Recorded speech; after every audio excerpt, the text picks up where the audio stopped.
ଆବଶ୍ୟକ 10,000 force OISF OISF ଯେମିତି ସେଣ୍ଟ୍ରାଲର ଅଛି CISF central industrial security force, ସେମିତି ଓଡ଼ିଶାର ରହିଛି ଓଡ଼ିଶା ଇଣ୍ଡଷ୍ଟ୍ରିଆଲ ସିକ୍ୟୁରିଟି ଫୋର୍ସ। ବର୍ତ୍ତମାନ OISF ଓଡ଼ିଶାରେ ଗୋଟିଏ ବାଟାଲିୟନ ଅଛି। ଏହାର ଆହୁରି 4ଟି ବାଟାଲିୟନ ଖୋଲିବ, କାରଣ 6ଟି ବଡ଼ କମ୍ପାନୀ, ଯଦି ଆମେ ନ୍ୟୁଜଟି ଦେଖିବା, 6ଟି ବଡ଼ କମ୍ପାନୀ ସରକାରଙ୍କ ନିକଟରେ ସେମାନଙ୍କର ଅଭିଯୋଗ କରିଛନ୍ତି ବା ନିବେଦନ କରିଛନ୍ତି ଯେ ଆମକୁ ସୁରକ୍ଷା ଯୋଗାଇ ଦିଆଯାଉ।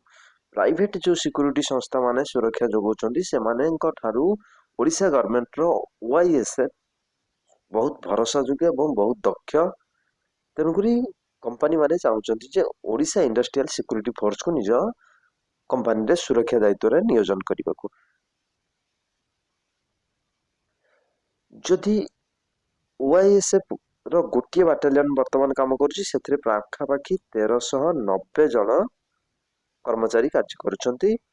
ସେମାନଙ୍କ ମଧ୍ୟରୁ 200 ଜଣ ଅଛନ୍ତି ଅଫିସର ଓ ଅନ୍ୟାନ୍ୟ ମାନେ ସୁରକ୍ଷା କର୍ମୀ ଭାବରେ କାର୍ଯ୍ୟ କରୁଛନ୍ତି।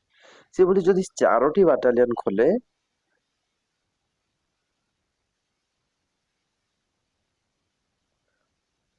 ଓଡ଼ିଶାର 6ଟି ବଡ଼ କମ୍ପାନୀ ନିଜର ସୁରକ୍ଷା ପାଇଁ ସରକାରଙ୍କ ନିକଟରେ ଆବେଦନ କରିଛନ୍ତି।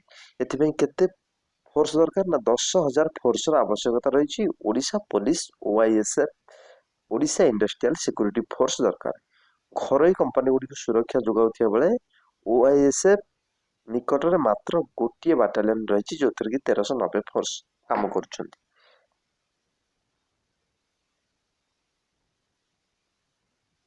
ତେଣୁ ସେଥିପାଇଁ ଓଡ଼ିଶା ପୋଲିସ ଆହୁରି 4ଟି ବାଟାଲିୟନ ତୁରନ୍ତ ଖୋଲିବାକୁ ନିଷ୍ପତ୍ତି ନେଇଛି। ଖୁବ୍ ଶୀଘ୍ର ଆଉ 4ଟି ବାଟାଲିୟନ ଖୋଲିବ। ଗୋଟିଏ ବାଟାଲିୟନରେ 1390 ଯଦି କାର୍ଯ୍ୟ କରୁଛନ୍ତି, ପାଖାପାଖି 1400। 4ଟି ବାଟାଲିୟନରେ ପାଖାପାଖି 5,000ରୁ 6,000 ପୋଷ୍ଟ ଖୁବ୍ ଶୀଘ୍ର ନୂଆ ନିଯୁକ୍ତି ଆସିଯିବ। ଏବଂ ଘରୋଇ କମ୍ପାନୀ ଓ ପବ୍ଲିକ ସେକ୍ଟର ସଂସ୍ଥା ଗୁଡ଼ିକୁ ସୁରକ୍ଷା ପ୍ରଦାନ କରିବା ଏକ ପ୍ରକାର ବାଟାଲିୟନ ଆରମ୍ଭ କରିଥିଲେ। କମ୍ପାନୀ ନିୟୋଜିତ ଥିବା ପୁଲିସ କର୍ମଚାରୀ ମାସିକ ଦରମା ସହିତ DA ଇତ୍ୟାଦି କମ୍ପାନୀ କର୍ତ୍ତୃପକ୍ଷ ବହନ କରିଥାନ୍ତି। ଯୋଉ କମ୍ପାନୀରେ ଆପଣ ନିଯୁକ୍ତି ପାଇବେ, ସେଇ କମ୍ପାନୀ ଆପଣଙ୍କର ଦରମା ସହିତ DA ପ୍ରଦାନ କରିବ। କିନ୍ତୁ ଦରମା ଯଦି କମ୍ପାନୀ ମଧ୍ୟ ଦେଲେ, ଏହା ଗଭର୍ଣ୍ଣମେଣ୍ଟ ପୋଷ୍ଟ, ମନେ ରଖିଥାନ୍ତୁ, କାରଣ ଏହା ଗଭର୍ଣ୍ଣମେଣ୍ଟ ଦ୍ୱାରା ନିଯୁକ୍ତି ହେଉଛି ଏବଂ ଏଇଟା ଗଭର୍ଣ୍ଣମେଣ୍ଟ ପୋଷ୍ଟ। ଧରି ନିଅନ୍ତୁ ଆପଣ ସେ କମ୍ପାନୀ ନ କରିଲେ, ତାହେଲେ ଗଭର୍ଣ୍ଣମେଣ୍ଟ ଆପଣଙ୍କୁ ଅନ୍ୟ କୋଉଠି ନେଇ ପୋଷ୍ଟିଂ ଦେଇଦେବ।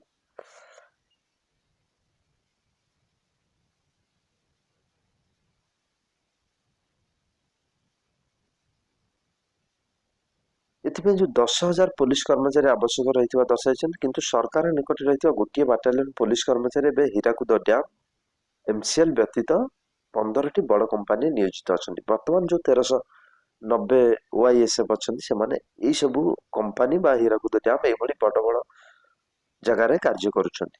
ଏଇଭଳି ସ୍ଥିତିରେ ପ୍ରଥମ ପର୍ଯ୍ୟାୟରେ 4ଟି ବାଟାଲିୟନରେ ପ୍ରାୟ 5,000 ପୋଲିସ ଫୋର୍ସଙ୍କୁ ନିଯୁକ୍ତି ଦିଆଯିବ।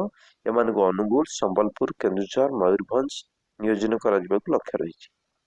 ଏହି ଅଞ୍ଚଳରେ ଥିବା କମ୍ପାନୀରେ ରାଜ୍ୟ ସରକାରଙ୍କୁ ସୁରକ୍ଷା ମାଗିଥିବାରୁ କମ୍ପାନୀ ନିକଟରେ ବାଟାଲିୟନ ଖୋଲାଯିବ ଏବଂ ଦ୍ୱିତୀୟ ପର୍ଯ୍ୟାୟରେ ଆହୁରି 6,000 ପୋଲିସ ଫୋର୍ସକୁ ନେଇ ନୂଆ ବାଟାଲିୟନ ତିଆରି କରାଯିବ। ପୋଲିସ ମୁଖ୍ୟାଳୟର ଜଣେ ବରିଷ୍ଠ ଅଧିକାରୀ ସୂଚନା ଦେଇଛନ୍ତି। ଓଡ଼ିଶା ପୋଲିସରେ ଏବେ ମୋଟ 22ଟି ବାଟାଲିୟନ ରହିଛି ଏବଂ ଅଧିକାଂଶ ବାଟାଲିୟନ ନକ୍ସଲ ଅପରେସନରେ ନିୟୋଜିତ ଅଛନ୍ତି। ତାହେଲେ ଏଇଟା ଓଡ଼ିଶା ପୋଲିସର ଗୋଟିଏ ଶାଖା ବା ଅଂଶ କହିଲେ ଚଳେ, କାରଣ ଓଡ଼ିଶା ପୋଲିସର ଯୋଉ ବାଟାଲିୟନ ଅଛି, ଗୋଟିଏ ଖୋଲିଥିଲା, ବର୍ତ୍ତମାନ 4ଟା ପ୍ରଥମ କରି ଖୋଲିବ, ତାପରେ ଆହୁରି 6,000। ଏଭଳି ବର୍ତ୍ତମାନ 5,000 ନିଯୁକ୍ତି ଦେବ, ପରେ 6,000, 11,000 ପାଖାପାଖି OISF ନିଯୁକ୍ତି ଆସିବ।